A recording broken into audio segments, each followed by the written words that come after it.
Ne jokwete wetena sani adwa ni mondo wabed expensive ma kata koponi idhi e club to gimoro timore ka gir jachien ma owuonde ni kong'o mimadho cha ohewo tekoni ming'ok. Ng'oge gimoro ma is very expensive. Ng'oge kata na ginene ring'o kilo 2 mano ring dhiang' wet fry. Ng'oge kata wet fry kilo 2. Ng'oge kata pork half a kilo. Kata ing'oge ginene. Ng'oge pesa tok de madh go kong'o no. Ng'oge kata gweno kuku full kata kuku 3/4. At least wabede joma expensive bwana. Gimoro ni bwana imadho kong'o mar 4,000 ting'ogo mutura mar 30 bob. It is not good at all.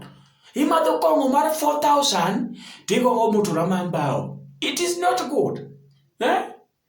Let us be expensive now because the clubs has now opened. They are now doing their jobs and we are beating the online inside their clubs.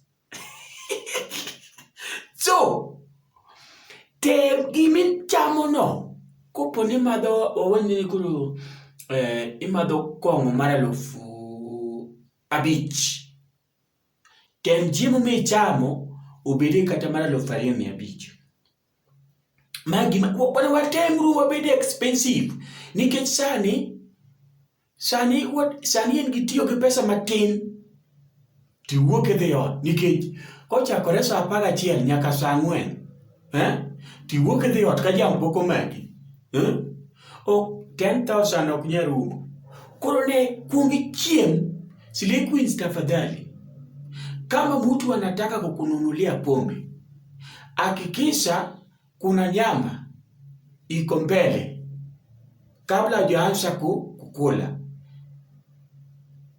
Hii tabia ya kutapika michele kwa club, unatapika michele na unakunywa sijui ile pombe inaitwa nini, Amarola ya 2,000 sijui na kadhalika, na unatapika michele. Oh, seriously,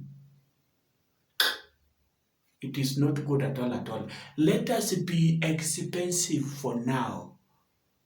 From now onwards.